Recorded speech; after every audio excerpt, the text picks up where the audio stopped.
अगर आपका टर्नओवर 1.5 करोड़ से कम है, तो हो सकता है आप जीएसटी में अननेसेसरी एक्स्ट्रा कंप्लायंसेस और एक्स्ट्रा टैक्स का बोझ उठा रहे हैं और ये कंपोजिशन स्कीम ऑप्ट करके आप अपना पैसा और समय दोनों बचा सकते हैं। तो आइए समझते हैं आज के इस वीडियो में क्या होती है कंपोजिशन स्कीम और कब और कैसे ये आपके लिए बेनिफिशियल हो सकती है। कंपोजिशन स्कीम एक सिंप्लीफाइड टैक्सेशन फैसिलिटी है जिसमें tax payer comparatively lower rate से जीएसटी पे करता है, जो कि उसके टर्नओवर का एक फिक्स परसेंटेज होता है। इसमें रिकॉर्ड कीपिंग कंपैरेटिवली सिंपल होता है। डिटेल जीएसटी रिकॉर्ड्स मेंटेन करने की नीड नहीं होती है। इसमें क्वार्टरली पेमेंट्स का सिस्टम होता है और ओवरऑल कंप्लायंसेस भी कंपैरेटिवली कम होते हैं, जिससे कई केसेस में प्रोफेशनल फीस में भी सेविंग्स हो सकती है। लेकिन इस स्कीम के कुछ लिमिटेशंस भी है, जैसे इसमें आपको आईटीसी का बेनिफिट नहीं मिलता है। मतलब आप अपने परचेसेस पर जो जीएसटी पे करते हैं, आप उसका क्रेडिट नहीं ले सकते और आपको ये टैक्स कैश में ही डिपॉजिट करना होता है। आप कस्टमर से ये टैक्स सेपरेटली कलेक्ट नहीं कर सकते।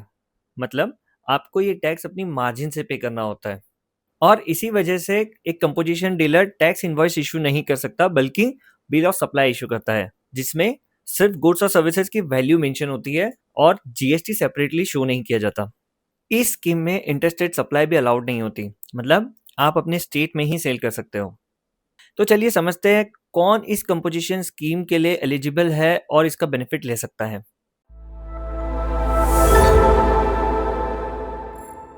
कंपोजिशन स्कीम दो सेक्शंस में डिवाइडेड है, एक 10(1) और एक 10(2) है। सबसे पहले हम 10(1) की एलिजिबिलिटी की बात करते हैं। अगर आप मैन्युफैक्चरर है किसी भी गुड्स के, except manufacturer of ice cream, aerated water, pan masala, tobacco, BRICS, tiles, या तो आप ट्रेडर है किसी भी गुड्स या सर्विसेज के जिसमें service component up to 10% of your turnover या 5 लाख विचएवर इज हायर तक ही है। मतलब आपकी सर्विस की वैल्यू या तो 5 लाख या तो 10% ऑफ योर टर्नओवर ही हो सकती है, या तो आप रेस्टोरेंट सर्विसेज प्रोवाइड करते हैं और आपका एग्रीगेट टर्नओवर पिछले फाइनेंशियल ईयर में 1.5 करोड़ या उससे कम है, जो कि कुछ स्पेशल कैटेगरी स्टेट्स में लिमिट 75 लाख है। तो आप ये सेक्शन 10(1) की कंपोजिशन स्कीम ऑप्ट कर सकते हैं और इस सेक्शन में आपके जीएसटी रेट्स रहेंगे मैन्युफैक्चरर की केस में 1% of total turnover, that is taxable plus exempt both. Trader के केस में 1% ऑफ टैक्सेबल टर्नओवर और रेस्टोरेंट सर्विसेज के केस में 5% ऑफ योर टोटल टर्नओवर। अब अगर आप ऐसी सर्विसेज या मिक्स सप्लाईज में डील करते हैं जो कि सेक्शन 10(1) में एलिजिबल नहीं है, मतलब आपके सर्विस कंपोनेंट की वैल्यू अगर 10% ऑफ द टर्नओवर और 5 लाख वाली लिमिट से ज़्यादा है और आपका एग्रीगेट टर्नओवर पिछले फाइनेंशियल ईयर में 50 लाख से कम है, तो आप सेक्शन 10(2) में कंपोजिशन स्कीम ऑप्ट कर सकते हैं और इस केस में जीएसटी रेट होगा 6% of your total turnover. And composition scheme में एग्रीगेट टर्नओवर का मतलब होता है all taxable supplies plus all exempt supplies, that too at PAN level. मतलब अगर आपके एक पेन में मल्टीपल रजिस्ट्रेशंस है तो वो सभी रजिस्ट्रेशंस का कंसोलिडेट करके टर्नओवर देखा जाएगा। लेकिन एलिजिबिलिटी कैलकुलेट करते वक्त इंटरेस्ट या discount income on loans, advances और डिपॉजिट एक्सक्लूड किया जाता है। मतलब अगर आपके पैन लेवल पर आपका एग्रीगेट टर्नओवर प्रिस्क्राइब लिमिट से कम है, तभी आप कंपोजिशन स्कीम ऑप्ट कर सकते हैं और वो भी पैन लेवल पर ही ऑप्ट होंगी। अगर आप एक रजिस्ट्रेशन में कंपोजिशन स्कीम ऑप्ट करते हैं तो आपको बाकी रजिस्ट्रेशंस में भी कंपोजिशन स्कीम ऑप्ट करना होगा। अब कुछ पर्सन्स के लिए कंपोजिशन स्कीम एलिजिबल नहीं है और वो उसे ऑप्ट नहीं कर सकते, जैसे अगर वो इंटरस्टेट सप्लाईज करते हैं या फिर अगर वो कैजुअल टैक्सेबल पर्सन या नॉन रेसिडेंट टैक्सेबल पर्सन है, या तो वो नॉन टैक्सेबल गुड्स या सर्विसेज सप्लाई करते हैं जिस पर जीएसटी नहीं लगता, जैसे पेट्रोलियम प्रोडक्ट्स या अल्कोहलिक लिकर। ये रेस्ट्रिक्शन मेनली सेक्शन 10(2) के कंटेक्स्ट में ही आता है। वो सर्विसेज सप्लाई कर रहा है थ्रू ईसीओ, जो कि सेक्शन 52 में टीसीएस डिडक्ट कर रहा है। याद रखिए कंपोजिशन डीलर अब गुड्स सप्लाई कर सकते हैं थ्रू ईसीओ वाया नोटिफिकेशन, और अगर वो पर्सन मैन्युफैक्चरर है आइसक्रीम, टोबैको, पान मसाला, एडिटेड वाटर, ब्रिक्स और टाइल्स का। अब हमने ये समझ लिया है कि कंपोजिशन स्कीम के लिए कौन एलिजिबल है। तो चलिए अब एक प्रैक्टिकल एग्जांपल से समझते हैं कि कब ये स्कीम आपके लिए एक्चुअली बेनिफिशियल हो सकती है।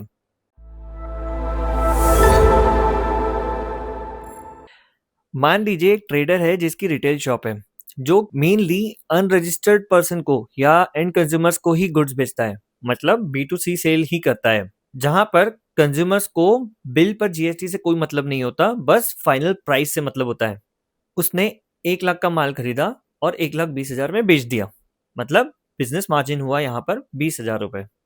गुड्स पर रेगुलर जीएसटी रेट यहाँ पर 5% है और कंपोजिशन रेट 1% है। अब अगर ये ट्रेडर रेगुलर जीएसटी स्कीम में है तो वो कस्टमर जो 1,20,000 रुपए दे रहा है वो एक्चुअली जीएसटी इंक्लूसिव प्राइस है, तो उस हिसाब से उसका बेस सेल वैल्यू बना करीब करीब 1,14,300 और जीएसटी बना 5,700 और इस हिसाब से प्रॉफिट बना 14,300।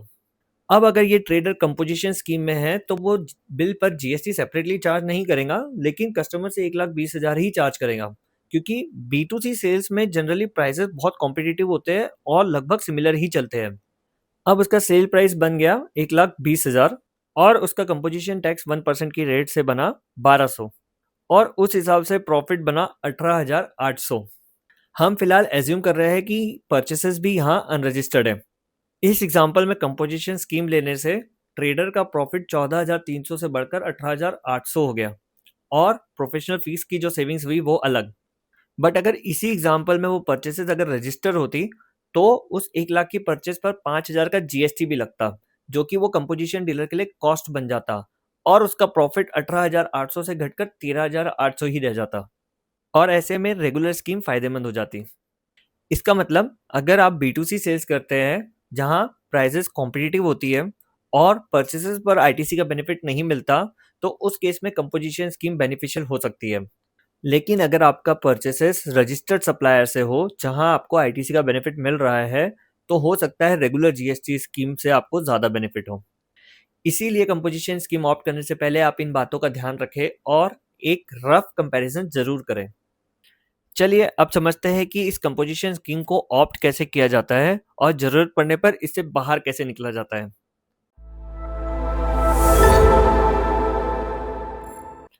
अगर आप नया जीएसटी रजिस्ट्रेशन ले रहे हैं तो आप रजिस्ट्रेशन के वक्त ही कंपोजिशन स्कीम ऑप्ट कर सकते हैं। आपको बस अपने रजिस्ट्रेशन के फॉर्म में कंपोजिशन स्कीम सिलेक्ट करना है और आप रजिस्ट्रेशन की डेट से ही कंपोजिशन टैक्स पेयर बन जाते हैं। लेकिन अगर आप रेगुलर स्कीम से कंपोजिशन स्कीम में शिफ्ट होना चाहते हैं तो आपको आपका फाइनेंशियल ईयर शुरू होने से पहले ही, मतलब 1 अप्रैल से पहले ही जीएसटी पोर्टल पर CMP02 फॉर्म फाइल करके कंपोजिशन स्कीम ऑप्ट करना होता है। ध्यान रखिए, साल के बीच में कंपोजिशन स्कीम ऑप्ट नहीं की जा सकती है। और जब आप ये रेगुलर से कंपोजिशन स्कीम में शिफ्ट होते हैं तो आपको अपने क्लोजिंग स्टॉक और कैपिटल गुड्स पर लिया गया आईटीसी भी रिवर्स करना होता है, जो कि फॉर्म ITC 03 के थ्रू विद इन 60 डेज किया जाता है। अब अगर आप किसी वजह से अपने कंपोजिशन स्कीम से रेगुलर स्कीम में शिफ्ट होना चाहते हैं, या तो आपने कोई कंडीशन वॉयलेट की है या तो वॉलंटरीली, तो आप साल के बीच में भी शिफ्ट कर सकते हैं। इस सिचुएशन में आपको फॉर्म CMP04 फाइल करना होता है और अगर आपने कोई कंडीशन वायलेट की है तो आपको विद इन 7 डेज ही ये CMP04 फाइल करना होगा और इसके बाद आप अपने क्लोजिंग स्टॉक और कैपिटल गुड्स का आईटीसी भी क्लेम कर सकते हैं, जो फॉर्म ITC 01 के थ्रू विद इन 30 डेज किया जाता है। क्लोजिंग स्टॉक और कैपिटल गुड्स पर आईटीसी रिवर्सल का कैलकुलेशन रूल 44 में दिया गया है, जिस पर डिटेल्स में हम किसी और वीडियो में समझेंगे। फिलहाल बात करते हैं कंपोजिशन स्कीम में पेमेंट्स और रिटर्न्स की।